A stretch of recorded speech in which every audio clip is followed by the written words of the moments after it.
ሲቀጠር የሚሰራ ለራሱ ለወላጆቹ ለአዛውንቶች ለአረጋውያን መስራት የማይችል ሰው ከሆነ ግን ችግር ነው ማለት ነው። ይሄ ለሌላ የመቀጠር ለሌላ የመስራት ዝንባሌያችን ለመማር ብቻ መሆን አለበት እንጂ የሁል ጊዜ ልምምድ መሆን የለበትም።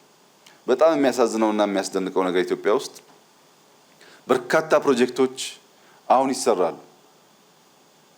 በየቦታው ብትሄዱ 4 3 2 የውጭ ዜጋ አለ፣ 100 1000 የሚጠጋ ኢትዮጵያዊ አለ። አብዛኛው ስራ የሚሰራው በእኛው ልጆች ነው።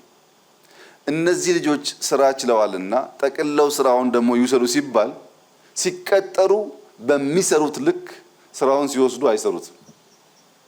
ለኛ መቀጠር የተገባ ይመስል ለሰው ስንሰራ የምንታዘዝ የምንሽቆጠቆጥ የምንፈራ ስራውን እኛ ስንወስድ ኃላፊነት ሲሰጠን ግን በታመነው ልክ የማንቆም ከሆነ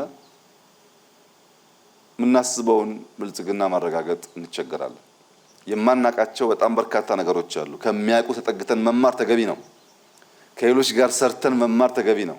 ካወቅን በኋላ ግን ይበልጥ በርትተን ተጋግዘን ያንን ዕውቀት ማስቀረት ነው ያለብን እንጂ 2 3 ሰው ሲገራው በሺ የሚነዳ ያ 2 ሰው ሲጠፋ ግን ስራ የማይሰራ ከሆነ አስቸጋሪ ይሆናል።